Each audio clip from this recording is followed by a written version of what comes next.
Folks, what you're about to witness today, what you're about to be invited into today, is a 2-year process anchored in a 15-year-long dream to change people's hearts and minds to combat oppressive behavior in healthcare. We feel, an incredible team of people who've been at this for years, that the way to change the hearts of healthcare providers is through art and story. It's also anchored in place and the way we relate to the natural world around us. That's a very important piece of information because 15 years ago, as I was writing a book, when I first moved back to Prince George, I was told that there was this incredible woman who worked in an optometry clinic. Nobody talked about the optometrist, nobody cared about the doc that this incredible person worked with. But everybody said, you need to meet this amazing grandma. Her name is Darlene McIntosh. I knew Darlene McIntosh through stories, and I continue to know Darlene McIntosh through stories. I saw pictures of her grandsons that were taken 15 years ago, and today she showed me pictures of her grandsons from this year. They're incredible looking young men, even though that makes me slightly creepy to say that. But Darlene McIntosh's grandsons connect Darlene to place, and they connect us all to our hearts. We really hope that in the next hour and a half, and then for months and years after that you continue to have your heart moved through arts that have been put together on the Health Arts Research and the H.E.A.L website, the H.E.A.L healthcare website, which is what we are here to celebrate and open today. And folks, there's no better way to open an event than by inviting the woman that I heard about 15 years ago, who is now the first Indigenous woman chancellor of the University of Northern British Columbia. Let's give her a hand.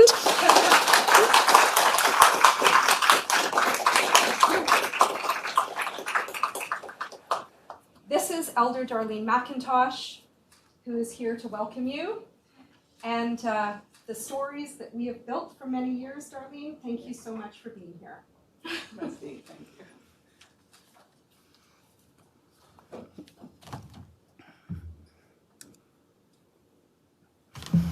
H.E.A.L. Hi. Oh, God. You guys are going to have to wake you up here. Not good enough. Now, let's try this again. H.E.A.L. Hi. That's better. Bandada Hunzu, good morning. And thank you for that gracious welcome, Sarah. And so good to see everybody here. I mean, energetically, we come for a reason. We come to this earth plane to have a purpose and to be in service. And so I would say that everybody who's come here is having a purpose and is in service, which is so very important. And especially with our health care. And, we are challenged daily with relationships with family, friends, in the healthcare, and how it is so broken. And as leaders, we come to have a solution and to correct those problems because we do have issues. And as our First Nations people have experienced throughout the years that, we are considered second-class citizens in this world, which we give so much to. Because you have to understand that our First Peoples are the caretakers of this beautiful Mother Earth. But we look at it as we're the only ones. No, we aren't. We're in this together. Everybody. Canada is so diverse now that we have to include everybody in looking after the place of Mother Earth who sustains us here. Because in the end, we can't eat money. We have to have people that are in service in our farming industries, etc. And we need to support that. And so we come, and what a beautiful turnout. It talks about what this is for. Artists, writers, activists, and people with lived experiences to create art based in anti-oppressive learning materials. And which is really important, because when you have hands-on, then you begin to become vulnerable, and you open up to hearing and seeing things that you normally wouldn't see. Classic example is Dr. Rihanna Robinson, which I'm sure you all know, who has written 2 children's books expressing, what it is to have a disability so the children understand, because that's where it starts, is with our children. You give your children a good upbringing, and, they become the leaders of our world, which is so very important. We have to focus on them, but we need to focus on their level, not our level or our expectations, because we know that the brain does not fully develop until they're 25 years old. But if we can give them the tools to broaden their experiences rather than being in trauma all the time or a dysfunction, we take them out of that, and then the new world opens up for them, which is so very important. So I'll get you all to stand, please.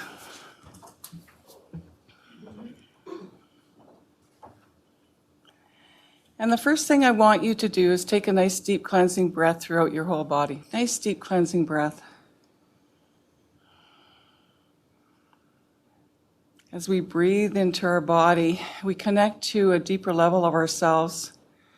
And that's the place we need to look after. It's all about self-care. We need, first and foremost, to make sure that we're okay, that we're healthy and whole and ready to do our work.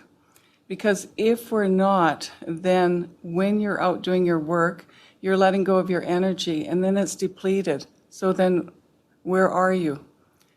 So you need to, first and foremost, put yourself ahead of everything else so that you can be the best you can be when you're doing whatever it is that's so very important to you. And then one of the things is to breathe into your body. So simple, but we forget.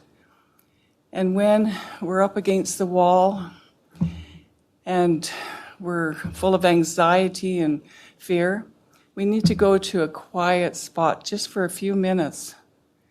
And then we need to breathe into our body, breathe into our feet, ground with beautiful Mother Earth. And then we can face whatever it is that we need to face, because our breath will calm our nervous system down. And then we need to have proper sleep. We need to be surrounded by people that support us in a very positive way. If you're in a toxic environment, guess what? You're going to be absorbing that toxic environment. So be in the moment, be aware.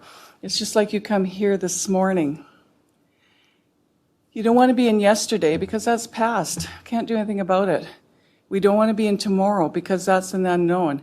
We need to bring ourselves fully here, present to what's taking place, and to support each other, to honor each other, and so that we can continue. We walk through the door as individuals, but when we come together, we become one.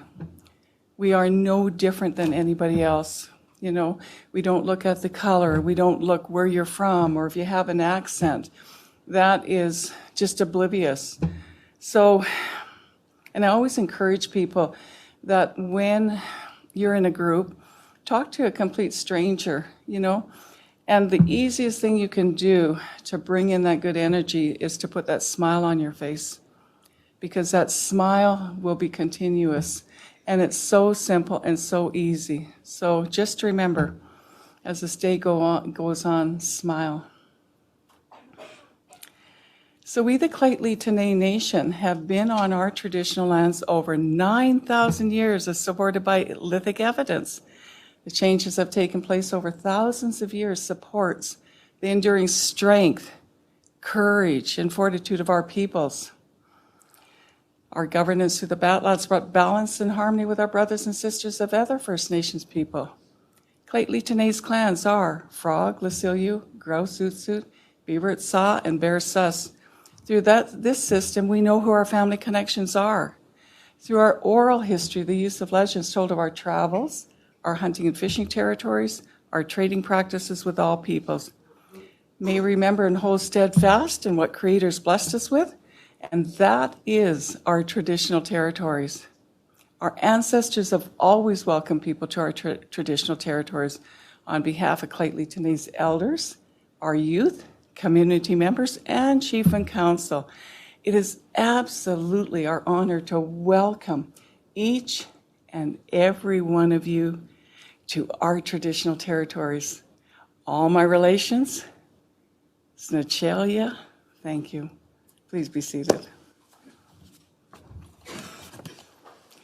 And thank you, Sarah. I mean, we've had a really interesting journey together, and it's been exciting and supportive, and I know that you will enjoy this day. Thank you. Darlene, thank you so much. Okay. Darlene, thank you. Thank you. This is going to be terrible, folks, because I grew up on H.E.A.L in a logging camp community of Port Clements. I really don't do well with emotions, even though my entire business and raison d'etre is to move people's hearts. I don't like it when my heart is moved. It makes me feel slightly uncomfortable. But a very dear friend of mine, a woman named Kang Jade, who you will hear about today, always reminds me, she's a Haida woman from Haida Gwaii, when I start to bawl like a baby, it's okay because it means my heart is connected with my head. So Kang Jade, this one's for you. We're sorry that you're not here, but if I start to cry today, it's all for Kang Jade. And we know that music and the drum connects to our heart. We know that there may be no more fundamental way to make our heart beat in a new way than to listen to the drum. And with that, after thanking Darlene profusely for 15 years of friendship and stories and transformation and strength and support, I would like to invite people who know how to drum into this room. They are about to move your hearts, folks. If we could expand the camera, Devin, just so that we can make sure to capture all of this. Some of these amazing folks I have had the honor and pleasure of sitting on art gallery and art boards with. We're looking for $1 million or so contract if Sony is out there watching this. This is one of the most amazing drumming groups that you will ever hope to witness. Folks, I'm going to put microphones in front of you and then I'll get out of your way. Hari Kastan Adonle Atsinto. We're the Kastan drummers, and Spoozy, Jennifer Pagan, Claytley K. Hasia, Giromden, Anaskaski, Watsona Nestle. I'm just going to pass the mic to each of our drummers so they can introduce themselves as well. Bandera Hunzu, Cheryl Schweitzer Sahutney, Clasden, Wadenan, and Gaslacilio. So my name is Cheryl Schweitzer. I'm from Clasden, but I live here on the unceded ancestral land of the Lheidli T'enneh people. Howdy, claims Clarence John from Lheidli T'enneh First Nation. Good morning, Pat Seymour, member of the Lheidli T'enneh. Deidre Dominic, member of the Lake Baby Nation. Brenda Wilson John. I'm from the Gitxsan Nation. Thank you. So we're going to share a few songs that came to us, and I'm super excited to be here and see all these wonderful people, all these familiar faces and some new faces, doing the great work that, you know, the Health Arts Research Center does and that each one of you do in your own lives. We know that many hands make light work, and doing this work together is really important. So we're going to start our few songs today with a song called Greeting the Day from Haida Gwaii, from Salinglay Garame. He is a Haida man from Yankin Point, and he shared this song with us during the Canada Winter Games and gifted it to us and said that we can pass it on. People can sing it however you like, so if you end up catching the song and humming it later and feel like singing it, you're free to do that, you're free to share it. It's called Greeting the Day. And the song came to him when he was walking through the forest. He moved a branch and discovered or uncovered a grave site. And when the song came to him he reflected on it and brought it out. He started reflecting on his great relative, Dr. G'day, who was a healing man, who did healing all the way from the north coast of Alaska all the way down to the southern California coast, back when you'd have to walk that distance. And so he attributes this song to his great relative, Dr. G'day, and we're here to share that with you today.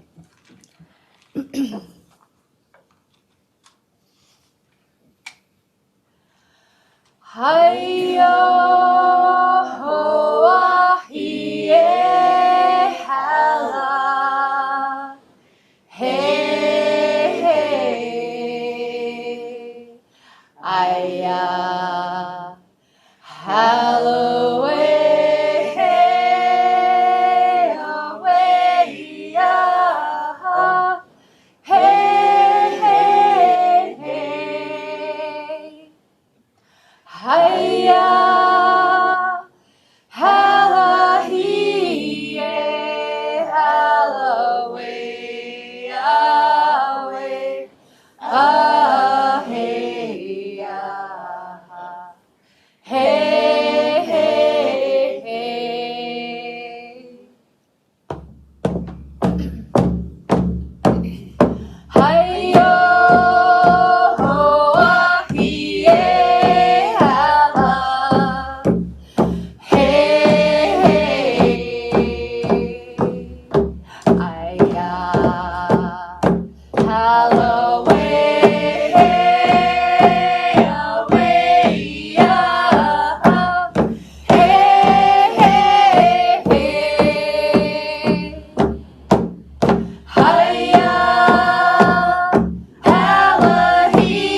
halla-hee-yay, halloway, away,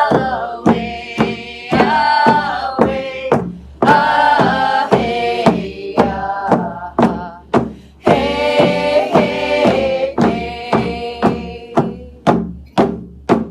hey. Hi-yo, ho-ah-hee-yay, halla, hey, hey, ay-ya, Halloway, hey, away, ya, hey, hey, hey. Hi-ya, halla-hee-yay, halloway, away, ah-hey-ya, hey, hey, hey.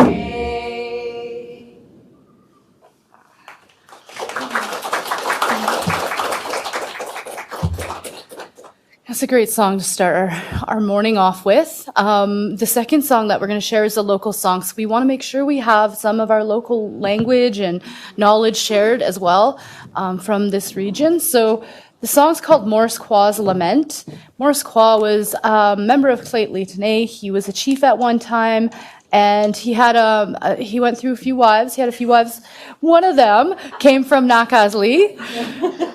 And she came here to Lheidli to be with him, but while she was here, she missed her family, her sisters, her whole family. So she decided to go back to Nakazli. And so that's how this song was created, to give a timestamp of, when Morris Quaw was around. It was around the turn of the last century there. And so in the song, there's going to be a word that's familiar to you. It's goodbye. It wasn't a song that is in our language, because we wouldn't say goodbye. We would say Nanu Sten or Nanu Stensi, knowing that you're going to see someone again. So he incorporated the word, knowing that she was leaving back home. And of course, the lament is a sadder song. So the chorus, or the piece that is in there, he's crying, and he's saying goodbye to all of the big women of each of the communities, the important women, as he goes through. So we go through each of the communities in the region around the rivers, and Morris Quaw's Lament. Oh, I can also share that the beat to this is the heartbeat, so that you'll feel is a very common beat within our communities, and that connects us all.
Thanks for your help. That really raised the energy. It was so good.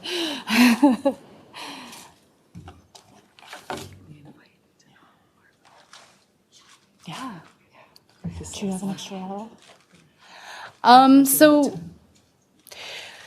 I'm really excited to share another song, a little bit of knowledge around it, but we'd also like to invite Margot Parks up to help us with this.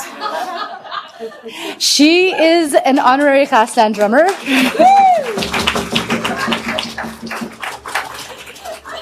She's been drumming with us off and on for many years when she's in the country. Surprise! She'll be fine. She knows this.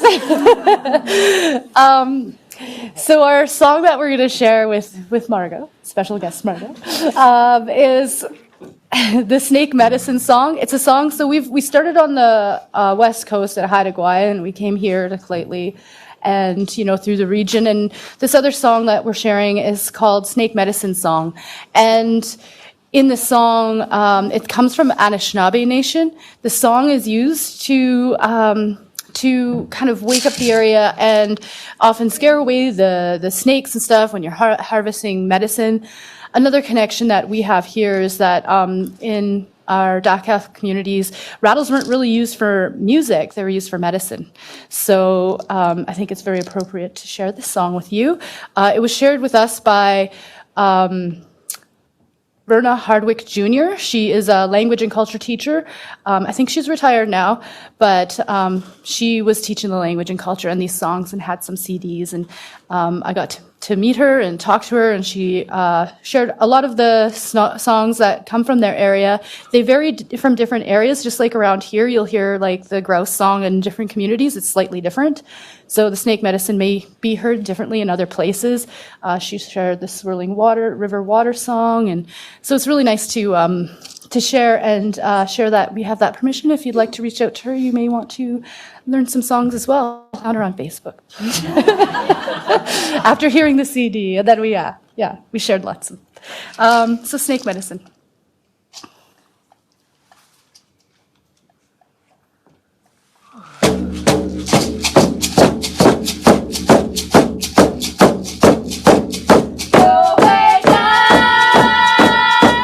Way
All right, that's it for us. We greatly appreciate being invited to be amongst all the healers, the medicine people, the people that care so much about our communities.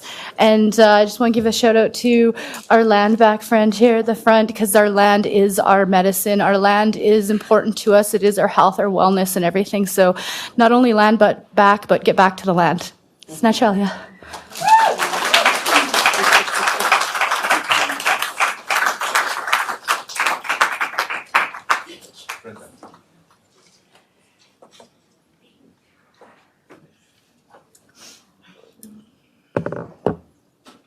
For those of you quick-eyed creatures in the room, you will notice that I was just given strong instructions from this corner of the room.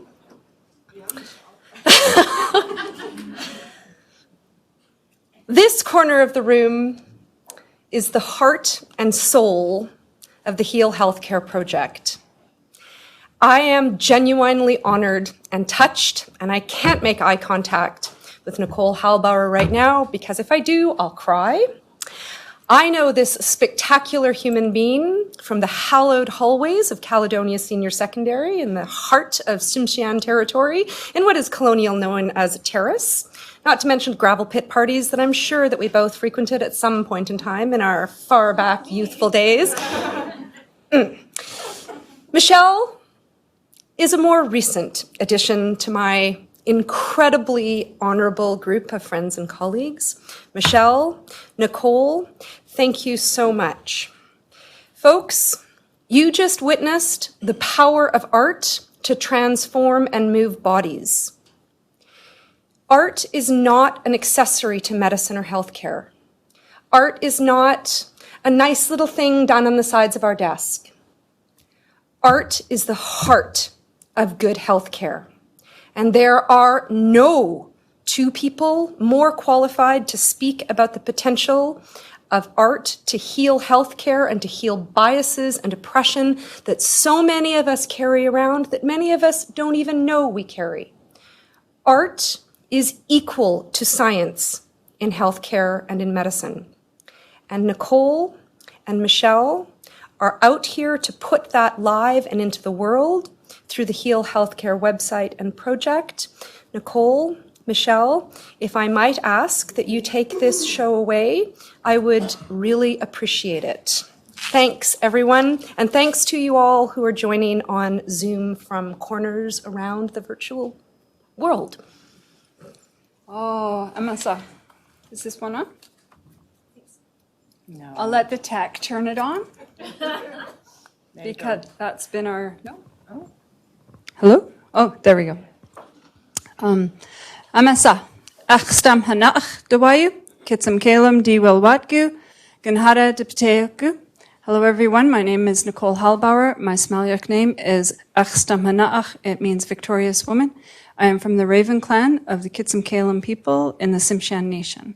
And I'm really honored to be here today to present the work of so many amazing people that my partner Michelle and I managed to create a website for. Some of you are in this room and have been a part of this from the very beginning. I'll say a little bit about Michelle Robert. She is officially our digitizer, but she has been the absolute best partner in a project I've ever had, and she has created something online that when I thought I gave her a task that was too difficult to do, she's like, we'll do that. So today, our team developed a 3-minute video with the amazing, voiced over by the amazing Kung Jide, that'll explain more about our website and the project, and then we're going to take you through a few really amazing details that some of you in this room created for us to present. So take it away, Michelle. Patients face many biases in the healthcare system. Thankfully, new pathways weaving together art and medicine offer signs of hope. Recent years have seen a shift in healthcare. Focus is moving from treating disease to treating the whole person without bias. This shift has brought to light socioeconomic, personal, and environmental factors of health. These factors, along with social inequalities, weave together and influence a person's well-being. Evidence shows that for many people, including healthcare providers, healthcare isn't healthy or caring. This is especially true for those of us who aren't straight, white, cisgendered, male, wealthy, living in big cities, or able-bodied. Many healthcare learners and professionals face burnout, exhaustion, and stress resulting from systems that don't accommodate our needs. So what can we do about it? Healing the healthcare system requires a continued shift toward holistic health practices. Practices like those found in health and medical humanities, a growing interdisciplinary field that weaves together arts and creativity with health sciences and medicine. Since 2008, the Health Arts Research Center, or HEARC, has been using arts to facilitate anti-oppressive work within healthcare. By deepening our understanding of others, HEARC maintains that art has the power to transform the hearts and minds of anyone in the healthcare system, from patients to practitioners, students to administrators.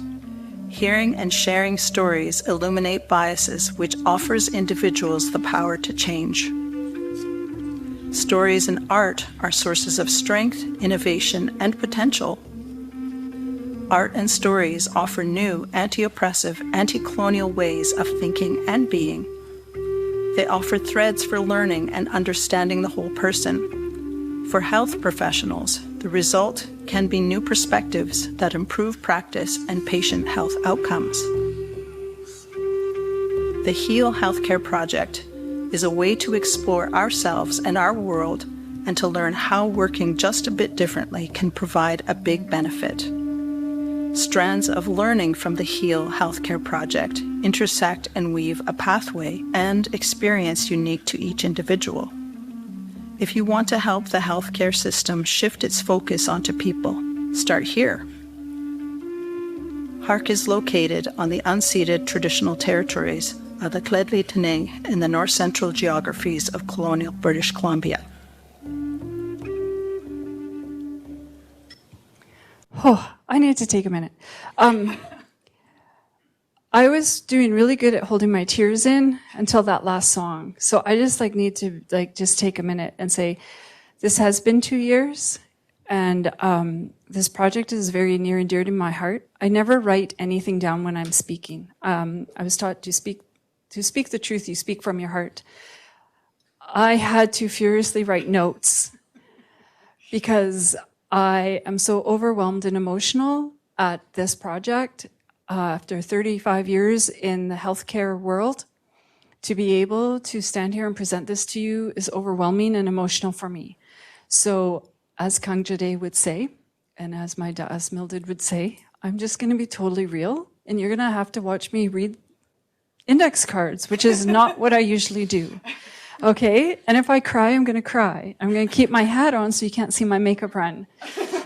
Shout out to Cheekbone Beauty. Okay, now that I've been honest with you about the fact that I'm having real emotions for maybe the first time ever, I'm going to carry on. So what is H.E.A.L?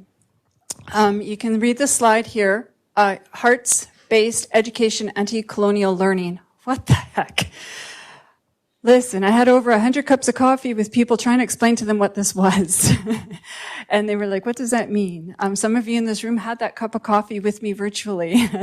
And so then we just talk about what our goal for this project is and for H.E.A.L, and the amazing team that works at H.E.A.L. And it is really to transform hearts and minds of health providers, learners, educators, and administrators. It's really to transform your heart. Using art? Like, what? Art? And I was like, I did my job interview and I said, I have no artistic ability, but I can do a spreadsheet like nobody can imagine. And through the last 2 years, I've discovered I'm a pretty amazing artist.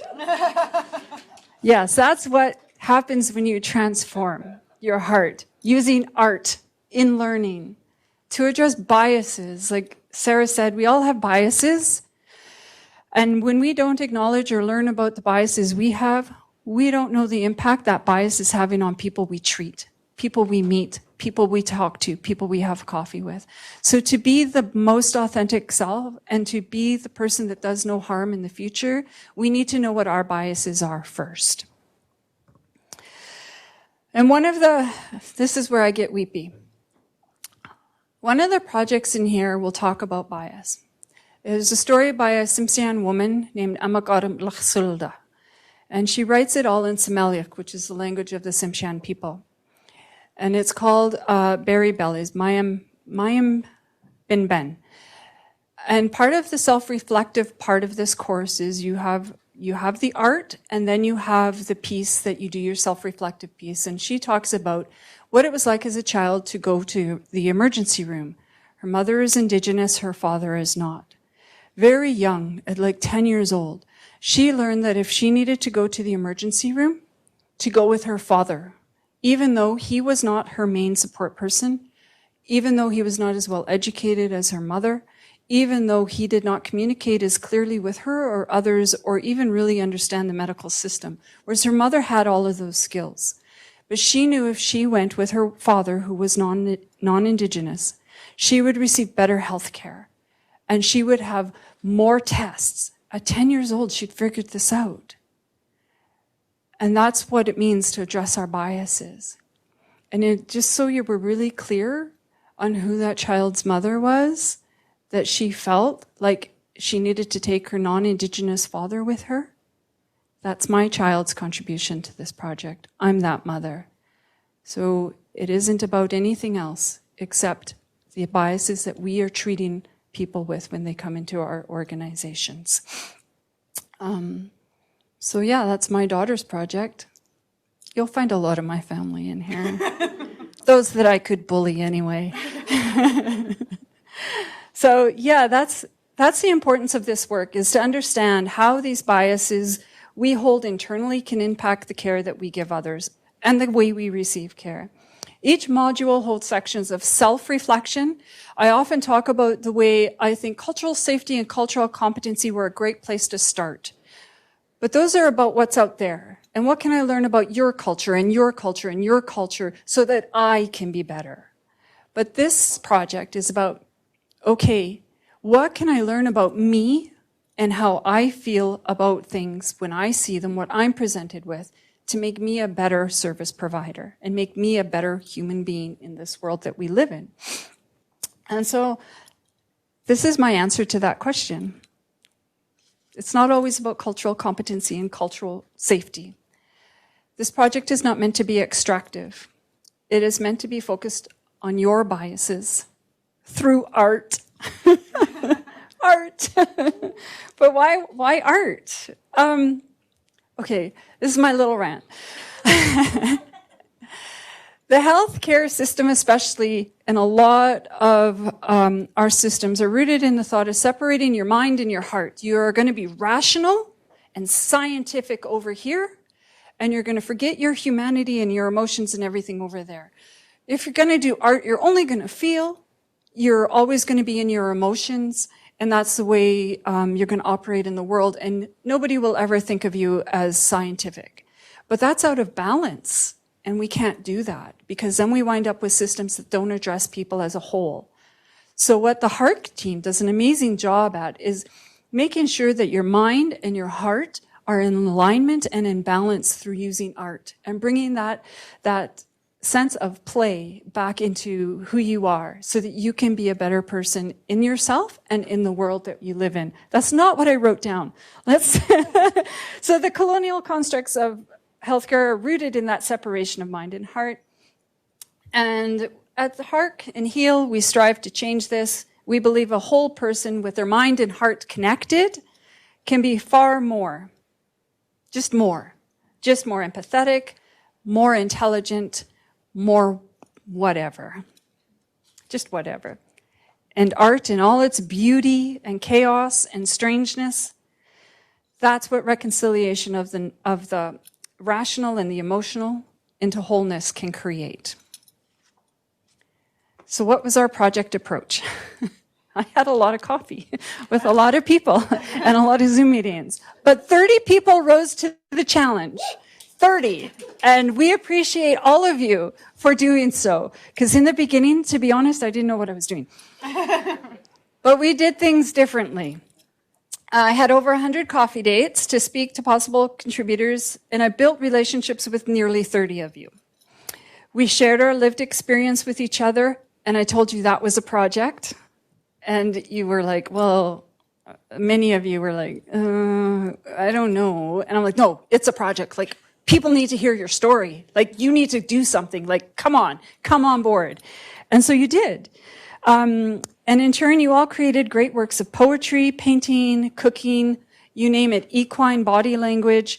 And to be honest, this is the most anti-colonial thing I've ever done in this world. And I love it. I love it. It's fantastic. But we didn't do this in a bubble. Every project, great project, needs great art in order to show you and draw you in through your visual, through your eyes. And enter Lisa Boyven. Look at Lisa Boyven. She's amazing. We can't say enough about Lisa Boyven. Lisa created our logo. So you'll see there is the clipboard. That is informed consent. That is between you and me, or you and your doctor, or you and your dentist, or you and whoever, your mental health professional, that you have informed consent. That it's a non-hierarchical relationship. Just because someone has a doctor, is called doctor, does not mean that they are above you and you are below them. And that is what the clipboard represents. It's shared. It's relationship. The hawk feathers communicate clearly with kindness and love, because isn't that the balance between your heart and your mind is all about having that love. And the beaded flowers, well, other than the fact that beaded flowers are absolutely amazing, these ones themselves represent being reflective, respectful, and reflective and respectful of Indigenous identity. But I've lost my way in my notes, so I have to find my page with Lisa Boyven on them, because I absolutely have to talk about her and the work that she's done. Lisa is a member of the Dene-Ku First Nations in Denedeh, Northwest Territories. She is an interdisciplinary artist and the first Indigenous PhD candidate at the Rehabilitation Sciences Institute at University of Toronto, Temerty Faculty of Medicine. I think that's a round of applause for Lisa. Break those barriers. Lisa uses images as a pedagogical tool to bridge gaps between medical ethics and aspects of Indigenous cultures and worldviews. She paints, collages, and orates image-based stories that address the colonial barriers Indigenous patients navigate in the current healthcare system. Lisa strives to humanize clinical medicine as she situates her art in the Indigenous continuum of passing knowledge through image. So thank you, Lisa, for creating this art, for being who you are, and for breaking those barriers for us. So now we're going to talk about how we did this, and it comes down to this. Oh, look at that. That's a cedar basket. Let's talk about it. Cedar is beautiful no matter what. A single strand of cedar in itself is perfect. Cedar doesn't rot. It's strong. It's resilient. It is valuable on its own. But if you weave that cedar basket with other pieces of cedar basket, it can create something that is so versatile and usable and just beautiful to look at. And that's like what we've done.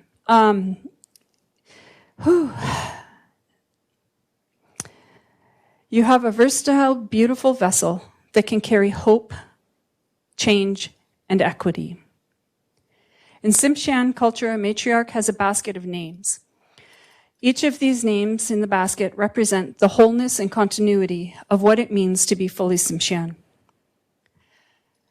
This basket I wove represents all the good work of decolonization, many strands working together to change our oppressive cultures.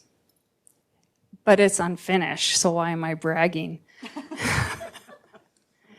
It's unfinished and will remain unfinished because all of us, everyone here and everyone on Zoom, we all have a lot more work to do together. But it's started, and we've started it. And that's what matters. And so this is the cedar basket, and this is the art that I created during this project. Is my daughter, Amagadam Silda, took me to a cedar weaving class, and I made this basket for this project to remind us all that we all have the work to do. Individually, we're beautiful, but together, we can make change, and we can carry that hope and that empathy for a better future. See, I can do this without crying. But, like, how do you even make a website? Who here can make a website? Yeah, right? All these beautiful ideas in your head, all these wonderful metaphors, these magnificent pieces of art, they all have to go somewhere. And they all have to be accessible to everybody. And what's really great about us is it's free too. So don't even worry about it. Just click on the link, go there, and you can get there. But first, somebody had to make that happen. I can have all the cups of coffee in the world. Don't know what that's going to look like in the end. Well, guess what? We found a visionary. One of our team members found a visionary, a woman that could take our ideas and bring them to life by creating a home for all of your beautiful projects. May I please introduce my partner in crime, Michelle Roberge.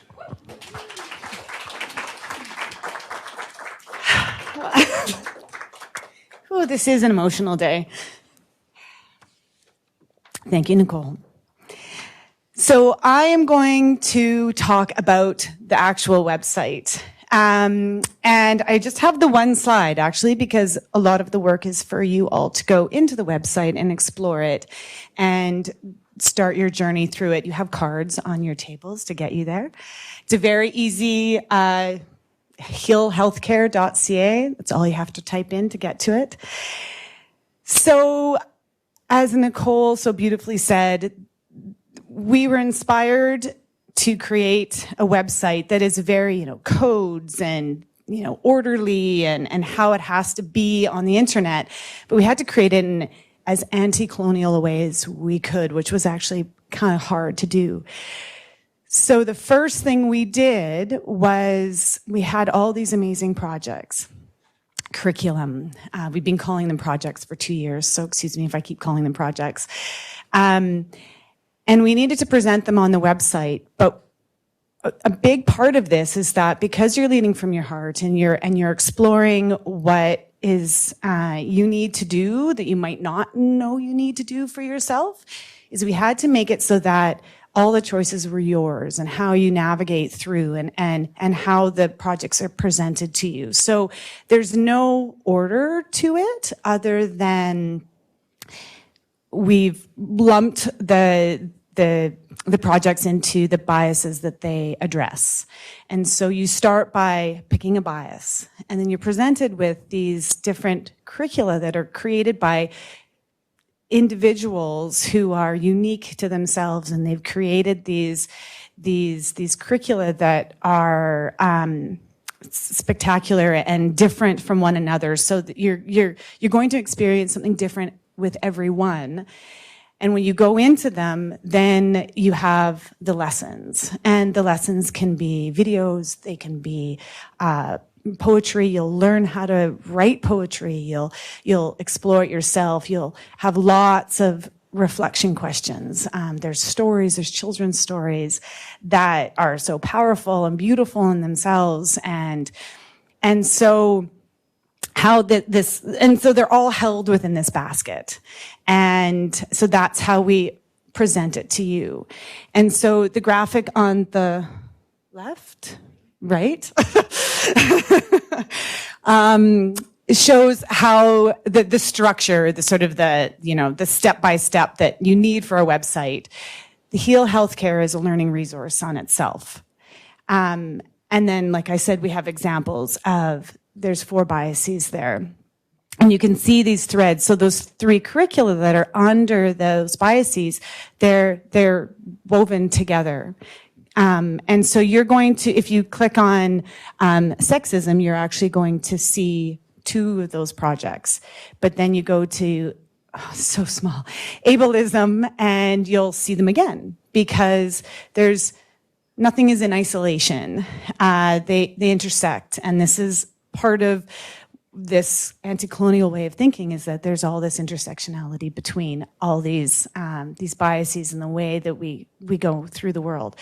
So you'll get to the curricula, and then there you'll go through the lessons, sort of one by one. And you can see here, these 3 examples, they're very different. One has 5 lessons, one has 1, one has 4.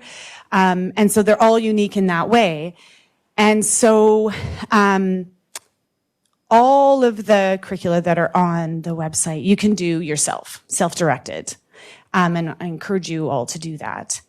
They all also can be incorporated into courses. So in medical schools and nursing schools, and by, any healthcare educator can take these and incorporate them into their coursework so that their students can experience them and transform. But then there are also, some are really well suited for, say, a small group. So if you have a group and one of the, like, I think the spoken word poetry, you could go through it and start the self-reflection process within, half an hour to an hour. So it's really nice for a small group environment. And then some of the curricula that have multiple lessons, you could say, if you have a journal club, you can work on them over weeks or a month.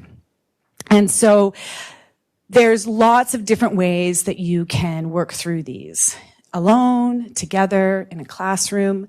And for each of them, when you go into the website, we give you sort of suggestions of how you can use the curricula. And if you have never run a journal club before or a small group, we actually have facilitation guides on there. So we can help you get that organized. So you're not left alone.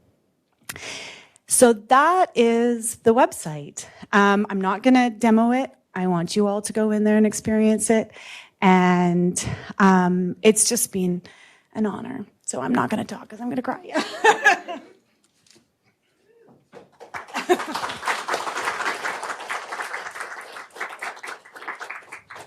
Okay, so everybody grab your tissues.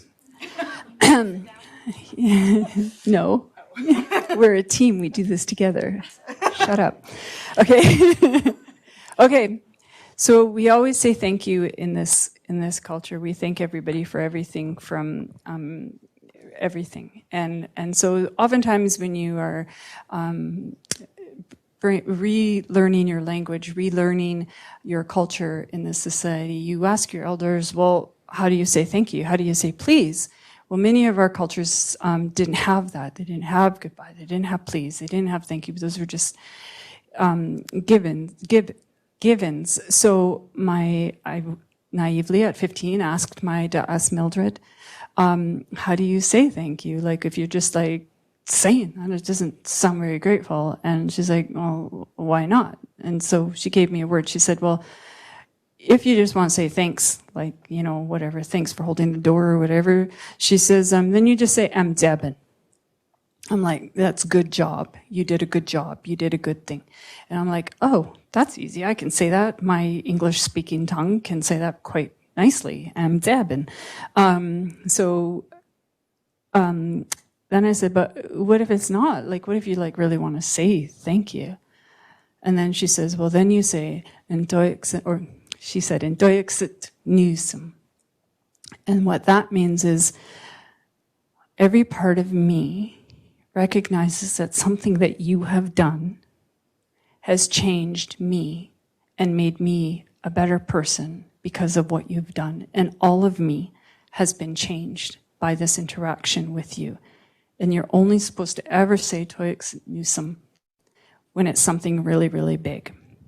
So first off, I want to say to my favorite Uncle Morris, who can't be here because he's in the hospital, but he has the residential school survivor through 3 generations project on the website. I highly suggest you check it out because he's my favorite uncle for a reason. And it's an amazing project. So I want to thank him for putting his project up and lift my hands up to him while he's in the hospital today and not able to make it here. But I also have to say to these ladies that are on the screen, Toyexit newsum, all 4 of you. I didn't think this kind of project was possible after 35 years of staying within the colonial structures and watching people be harmed by it continuously, trying to change it, being hired to change systems only to be told that that's too far. This team said, here's the money, go find the people and make the website. And I was like, okay, this sounds great, but like, how far can I go? And not once did I get told I was going too far. In fact, when I could not carry this by myself, all of them stepped up and helped in their own ways to make sure that this project got finished when I was not well. And so, to you ladies, and my partner in crime, who incidentally, we traveled across this country together for this project and it was a blast. I just want to say every part of who I am has been changed by you and by what you have done and the way you have supported me in this project. And I'm always going to remember that and appreciate you for what you've done, not only for me, but for everybody who's ever been oppressed by our healthcare system. Thank you. Thank you for having the vision. Thank you for finding the money. And thank you for allowing me to be a part of this amazing project and meet all these amazing contributors.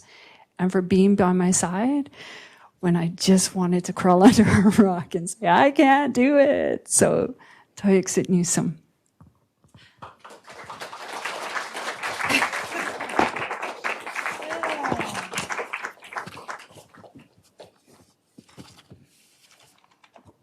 Now now we're going to hear from some people who made some contributions. We have 2 amazing people here in the room today. One of our team members, Vanessa, did this amazing one, and we have used this project as an example in every presentation we've done because it touches on something that is so important and deep to my heart. And the visuals of this project are incredible. But I'm talking about it, and I shouldn't be. I should be inviting Vanessa, future Dr. Vanessa. Come on down.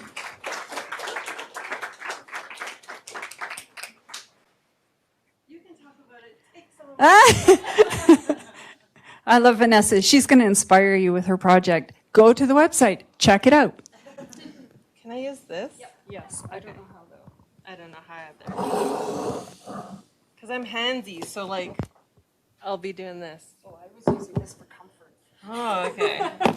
Can you hear me? Okay, she's gonna try it out. I have a timer.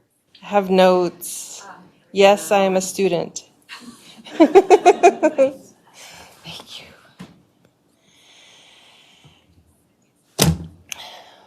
Why H.E.A.L isquist Tamilta, Isan Sama isquist Vanessa Mitchell, Kintil Skeluch, Ul Kin Chinalhulau Kikan Mut, Kinlim Kuulu Salah Apana, and Kukukst Clately Tane for allowing me to be here on this land. And for safe passage at midnight last night. another story. I'm really grateful to be a part of this today, to just see how everything came together, because as a contributor, we're just floating in our own little areas, contributing to this project. So it's nice to see this come fully together. And, you know, I was asked to speak, and I was like, well, what do you want me to say? Project, process. Okay. So I'll talk about the process. I wanted to participate. I felt like there was a lot to be said. I'm also, going to school here at UMBC, but I consult around cultural safety and reconciliation and leadership, and working in a healthcare system previously, I thought this was a great project to be a part of. But I didn't want to do it alone. And so I was really grateful that my family joined me, and they're maybe watching on Zoom, or they'll connect a bit later. But I was able to have my children, my adult children, join me, both of my parents, because I'm privileged to still have them. My mother is a survivor of the 60 Scoop, and my father is a survivor of residential school, but they also do cultural safety and have done so within a university with nursing students. They dabbled in social work when they were allowed, and now they're working in community. And they said they're not going to hang up their hat, and they're going to continue that work in community until they can no longer do that work. And so that's a little bit of, who our people are. This thing called retirement, what is that? When we are called to work for our community and for our people, or we want to serve so that things can improve for our people and combat colonial systems, it doesn't end at a certain age. And my parents are a symbol of that for me. And I'm also grateful to have my children and my parents, but also some relatives of mine, Marielle Belanger and her daughter, Sienna Belanger-Lee, who are quite close relations with me, and my family. Marielle is just a little bit older than I am, and her grandfather and my grandmother on my maternal side and on her maternal side are brother and sister. And so a part of this process wasn't just what was on here, but it was how are we going to do this and come together? Because this work is hard work and heart work. Hard work because we have work, because racism exists and is alive and well. Our people are not accessing healthcare to the detriments of their own health because of racism in healthcare systems. Heart work because we have love for our people, and we don't want our people and our families and our communities and our nations to be entering these systems and be unsafe. And also work in these systems and be unsafe, says I, who resigned from a health authority in 2021 because of unsafety. And so a part of our process, and even my doctoral process, I want this to work for me. I don't want to give, and burn out. I need to be nourished. Because a doctorate or a master's or a bachelor's can deplete you as well. Because what we're doing in our research is such heart-centered. Whatever that topic might be, it all leads from here. So my doctorate process, I've really worked hard to make sure that I get nourishment in medicine, and this project was no different. And I wanted to care for those who joined me. And maybe you spread some emotion up here, because now I wasn't feeling emotional. That's my job. And so the process was really about us coming together, and we were reconnecting in generational healing, because we know there's intergenerational trauma, we know there's these harms that exist, and the work that we're doing. But I've really been heart-centered, and they joined me, and they're doing this work too around generational healing and leaving footprints of what that might look like. Because there are a lot of people doing that, but there needs to be more of us who are looking at that generational healing and that dreaming and that thriving versus intergenerational trauma and merely surviving. And so what does that look like in an anti-colonial approach for an anti-colonial project? That looked like reconnecting with the land where my grandmother and great uncle or her grandfather lived and were born, and that was up Spachman and Chaperone Lake, just outside of Merritt, and camping and eating berries and just being there and laughing and crying and sharing stories and having ceremony. So a lot went into it even to prepare us to share what we did here. And I'm going to check my time. Okay, I'll wrap this up. And that's okay, because I've said all the things that I needed to say there. So the project, I'm going to let that speak for itself, but the project is a window into the art of visiting. It's an offering of real talk from a family who came together with an open heart and a commitment to tell it like it is. You'll see that we're sitting, you won't see faces, but you'll see that we're sitting at a kitchen table and we're building and working with tules, thanks to my beautiful relative, H.E.A.L Boulanger, and the extensive work she does, who's also a PhD student elsewhere. But you see us building and putting it together. The purpose of No Faces, I mean, you kind of see it here, but it's you can sit at the kitchen table with us. You can have conversation. You can reflect. The usefulness of building and what that means to us with tules. And at the end, you'll see the returning to earth and the burning of those tules. And a part of that is the gratitude. So the value of this website and the project, but all of the projects that are here and being spoken to, because that's also something I wanted to highlight. For those who are going to access it, it's an opportunity gifted to you to listen, to question intention and practice, and maybe the distinction, to explore what you relate to and what triggers you or makes you uncomfortable, and explore truly why that may be. To critically self-reflect and unpack, to sit with the learnings and sharing that people took the time and the effort to pour themselves into their projects and offer healthcare providers access with open hearts and with hope that it will cultivate cultural safety as an elevated standard of practice and professional development. H.E.A.L.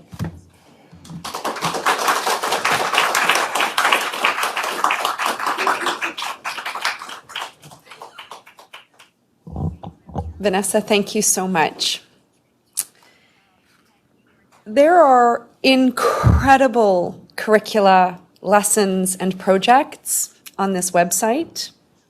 Most of them anchored in art and creative practices that I know nothing about. I can't draw to save my life. My entire life, I've been told to be quiet if ever I manage to croak out an off-tune sound. I can't knit. I cook occasionally. I can't dance. Really? No.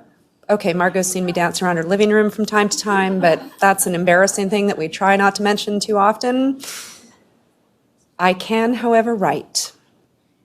Poetry is near and dear to my heart, and narrative expression is, I think, one of the most remarkable creative practices that we can invite people in to share and consider and think through difficult and emotional, biased, sometimes oppressive perspectives. Quite recently, I was asked by a family physician in Ontario if I would do some work through his department to read poetry and give poetic expression to doctors, residents, and medical educators. And I was like, oh, Shane, shout out to Shane, I guess I could do that, but could I have some amazing person to work with? Because Shane really wanted to explore anti-colonial and Indigenous informed writing. And he said, I know this human. I, before today, had never met Shannon Webb Campbell. I have spoken with Shannon Webb Campbell many times and presented poetic work with her to physicians. Mostly, I was completely taken with Shannon Webb Campbell's spectacular choice in lipstick colors. Just a moment. While somebody who honestly I consider a poetic kindred spirit and friend and incredible contributor to Shannon, to the H.E.A.L Arts website, Shannon Webb Campbell, Poetry as Medicine. Shannon, I know you want to come and stand here beside me so that we can share our lipstick colors. Yeah. What are you wearing? Chanel. Oh, nice. I bought it for my 51st birthday for myself. It's worth the expense. Mac red for you. Oh, Mac okay. red for you. Wow, thank you for the beautiful introduction there, Sarah. You can hear me okay? So my name is Shannon Webb Campbell, and I'm a member of Flat Bay First Nation, Ngoma Village in Godumcook, Newfoundland. I have traveled from Halifax to be here today, and it's such a gift to be with you all. I cry all the time, so I may cry, but I think I'm okay. But I feel in good company here. As a queer Mi'kmaq settler, poet, writer, and scholar, I believe all arts are medicine. It's been a privilege to work with the H.E.A.L project team since December 2023 and contribute 3 literary readings to this important project. Weliok, which is thank you in Mi'kmaq to Michelle, Sarah, Nicole, Kelsey, and everyone involved, especially Lisa Boivin for her beautiful artwork. It's been meaningful for me to see my creative work, both as a poet and a fiction writer, within the context of healthcare, to understand its larger value and impact beyond the literary world. My project, Poetry as Medicine, addresses healthcare provider biases via arts-based learning.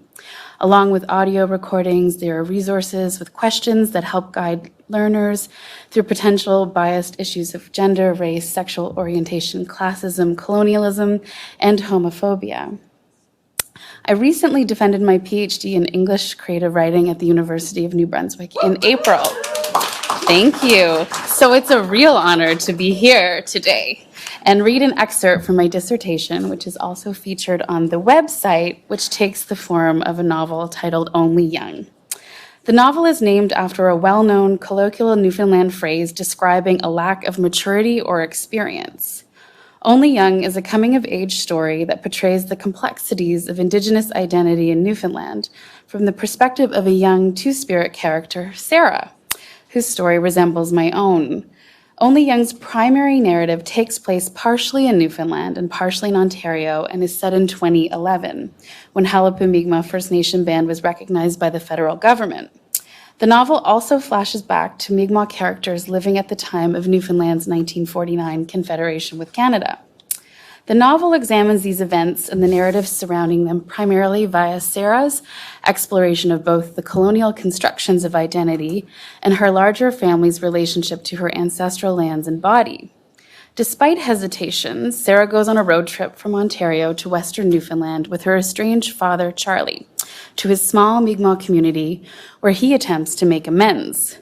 The road trip ends abruptly during a fatal snowstorm and an encounter with a moose. The following is titled Medicine's Talk, a scene about Mary from my novel, Only Young. Mary is a midwife who is based on my great-great-grandmother, Mary Webb, who raised my Mi'kmaq grandfather, Aidan. She was born in the Codroy Valley in 1881, and Mary Webb was a well-respected midwife on Newfoundland's west coast. Her first language was Mi'kmaq, and she later learned English, French, and Scots Gaelic. Her multilingual fluency allowed her to speak with her clients in their own language, and she was known to travel all around the Bay of St. George.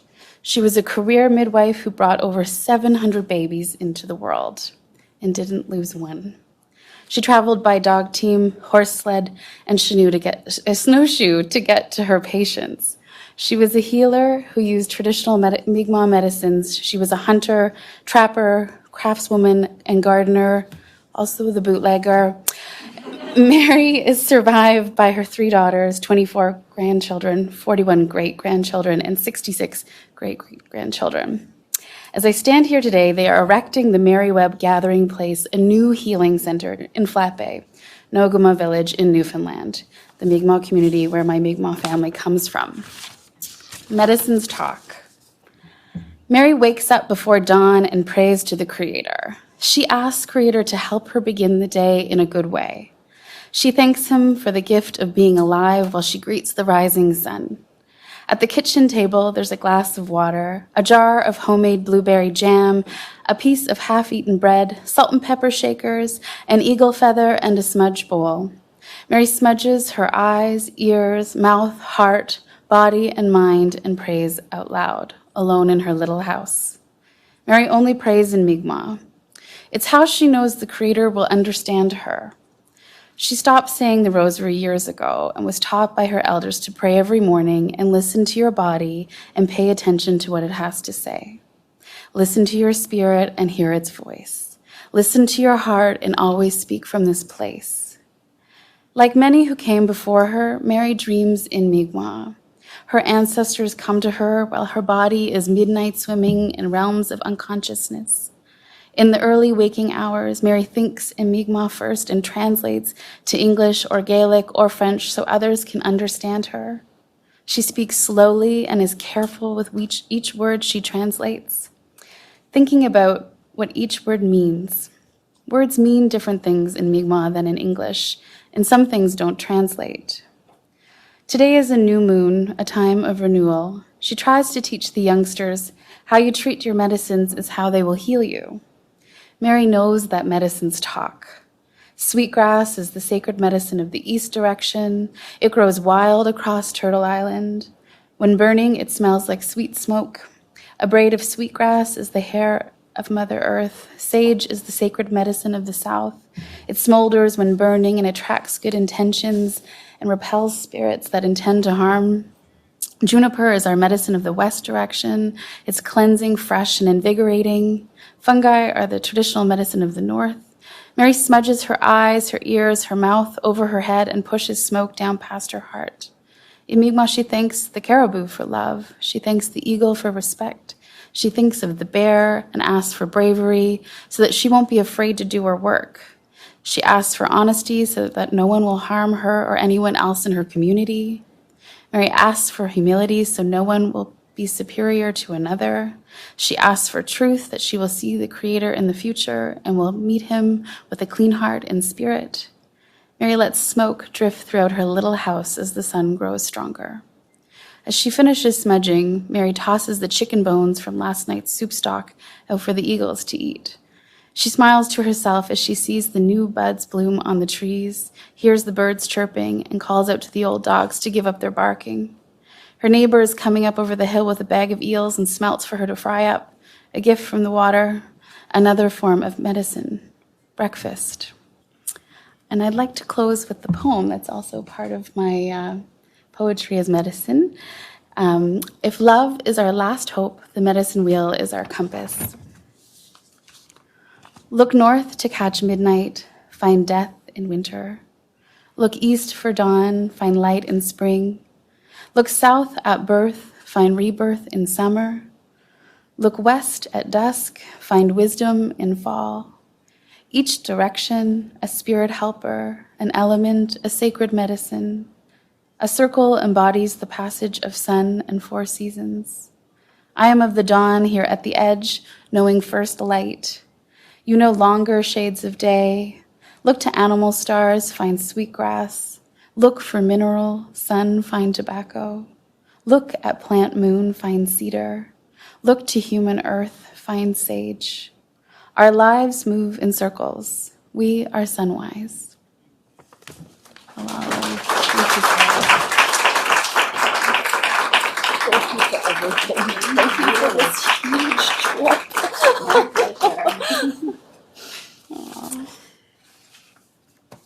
When Elder McIntosh opened this morning, she mentioned that we are all here for a purpose and that the world brings us together partly through happenstance, but that we are exactly where we are meant to be. Shannon, thank you for traveling from the East Coast, from the places that have reared you to come all the way here. And thanks for the happenstance that brought us together and the poetic worlds that I hope to continue to make. There are other happenstances at play in the world, and that is that many people in the world are named Sarah. Apparently, including the person who mirrors you and wears the same color lipstick and is the future human that isn't you, but that narrates the things that you write. So it's a real pleasure for the H.E.A.L Arts Project to have also supported trainees. So not only were we honored to produce multiple pieces of art that are featured on the website, we really believe that one of the most profound and powerful things that any project can do is support people who are making new knowledge and who are making new generations of knowledge. We were really, really thrilled, mostly because I have another friend named Sarah, shout out to you, Dr. Hunt, down in Lekwungen-speaking territories, to learn of this incredible human named Sarah Graham. There's so many Sarahs, and by the way, we all put H's after our name, just to say, because when I meet Sarah without an H, I'm like, you left something at home, you didn't dress fully this morning. Go put your H on. So Sarah with an H, would you like to come up with Angel and speak, hopefully, to why we really love you? This is Sarah Graham and Angel, and I know they want a warm welcome from you all.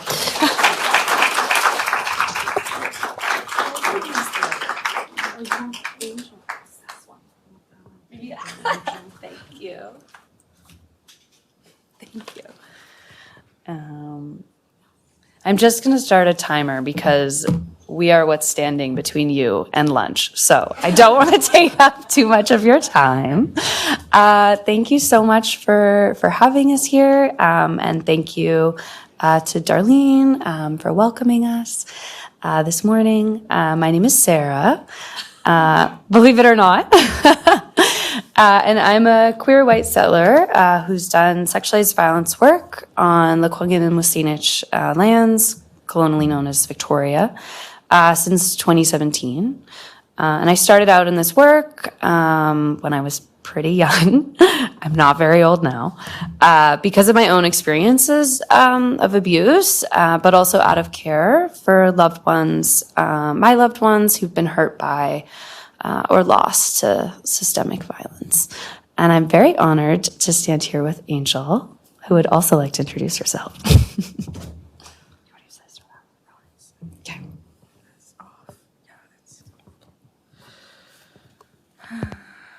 Hi, Hadi Soinson. My name is Angel. I am 14 and I am from Saskatchewan Flying Dust Nation. I am also Wet'suwet'en First Nation too.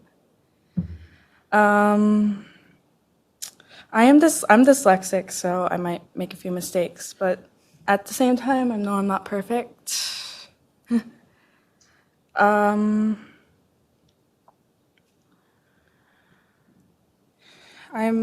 I bead and I weave with a few of my auntie's friends, which is fun.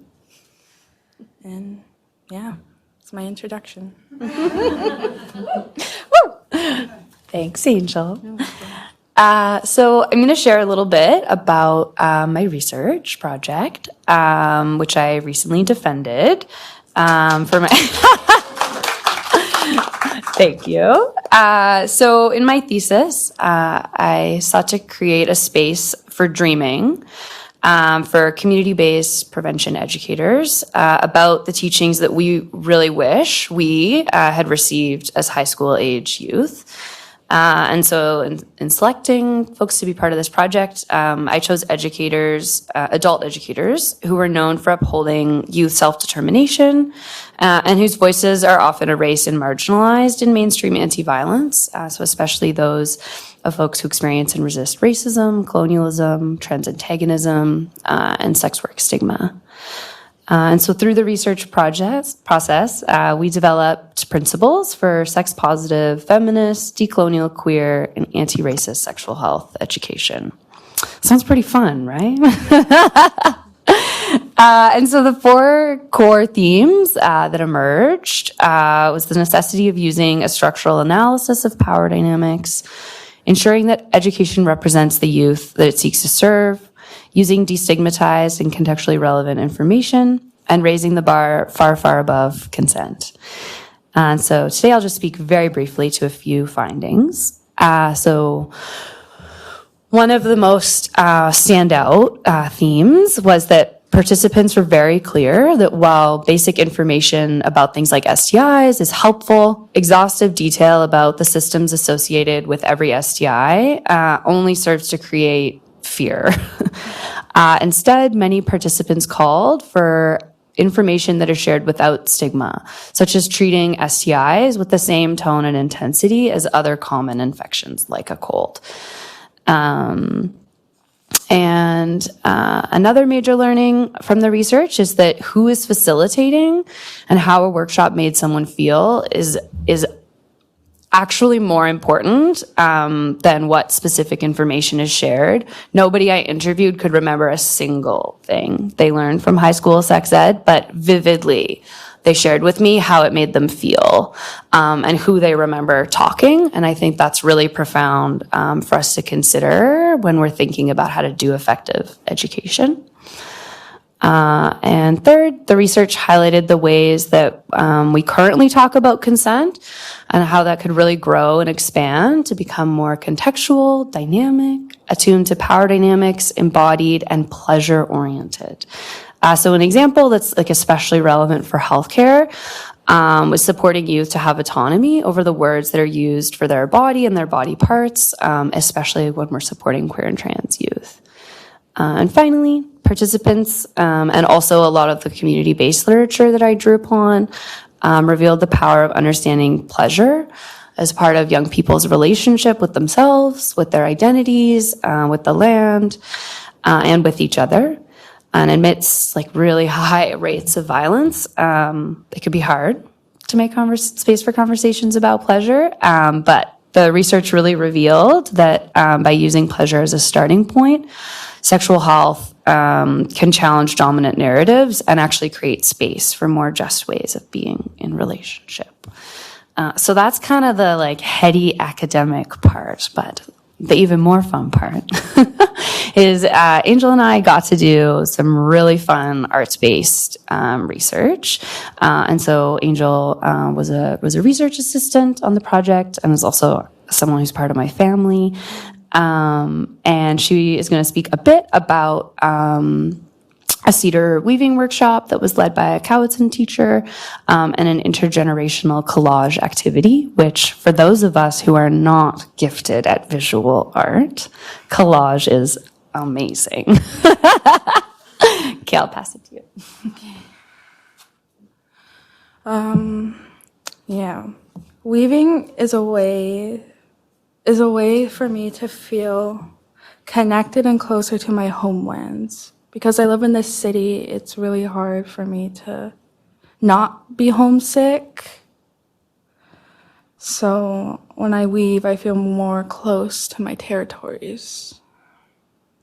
And it also helps me connect with mentors and adults who I look up to and to connect with my sense of self and my body. Collage helped me to ask questions that I had about sex education. In school, it feels like I can't actually ask questions out of the one sex ed workshop. Yeah, I know. Because if I do, it's considered inappropriate. Collage was a more open and relaxed environment to feel really safe to ask questions. And I wasn't afraid to be sent to the office or made fun of. Thank you, my principal, for sending an email to my mom when I was blowing up flavored condoms in the bathroom. At least I was using flavored condoms.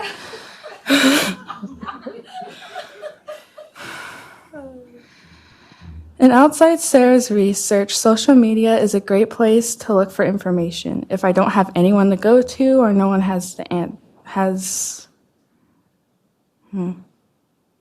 wait, hold on. Or if no one has the answer to a question. It feels empowering to know that I can search it up myself. Sexfluent.ca, for example, is a youth-run and doesn't just talk about sex. It also talks about harm reduction, which is an important conversation as well. Do you want to show everyone your rose? Yeah. And this is the rose from the little workshop.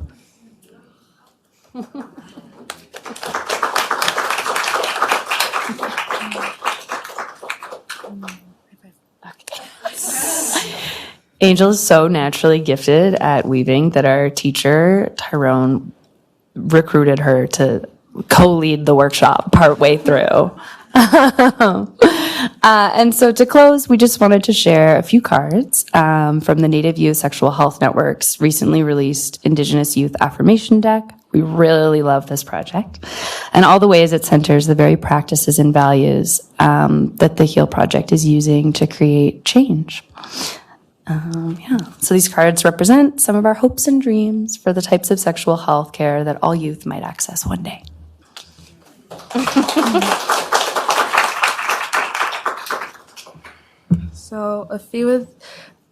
So the first card I pulled out, I think at the airport, and it was very on theme that day. So I picked it out and I kept it safe in my phone case. And the first one is I deserve pleasure. The second one is I have the right to culturally safe healthcare. Harm reduction is traditional. There are no closets and teepees. Thank you, everyone.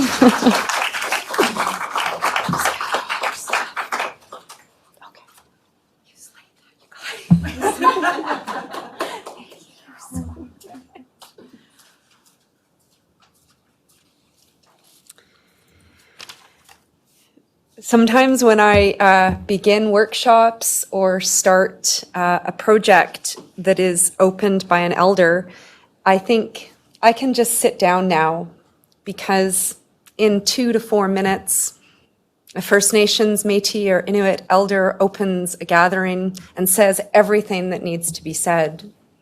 I don't generally need to say anything after somebody as incredible and powerful as Elder McIntosh has reminded us to ground our feet, that we're all here for a purpose and that change is needed. I've just learned that a workshop can be closed by a 14-year-old and remind me that there was no reason whatsoever for me to run this bloody project for 2 years because all I needed to say was, remember how this makes you feel.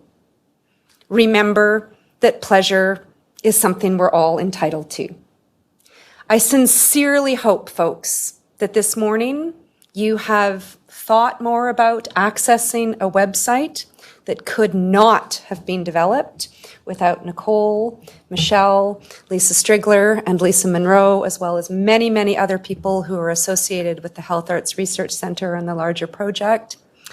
But all of us hope that when you enter this website, that when you make use of lessons produced by incredible people who are in this room, that you leave with a changed heart, that it makes you feel differently, but most importantly, that you remember that your own transformation is a pleasurable thing to do. Folks, we really, really encourage you to go to the H.E.A.L Healthcare website.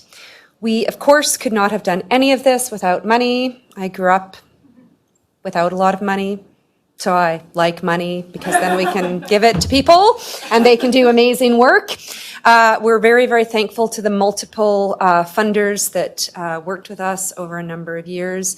Folks, lunch is out. We want you to feel good at the end of the day. We want you to enjoy a pleasurable meal. Please travel home to wherever your home heart place is with safety and grace. Please Please look at the website, use it in your classrooms, use it in your living room, use it in your clinical practice, use it in your professional training, use it in your social justice and activism work. Use it because you're interested in leaving something with a good feeling and a commitment to transformation. The healthcare system is very much an art as well as a science, and we deeply believe at the Health Arts Research Centre and with the H.E.A.L Healthcare Project that the art of medicine needs to be more formally embraced. Thank you very much. Enjoy your lunch. And if I may be so bold as to ask all the H.E.A.L healthcare team to come up, because Nicole really wants photographs and we have a photographer in the room. Thanks, everybody. Have a terrific lunch. Travel home safely.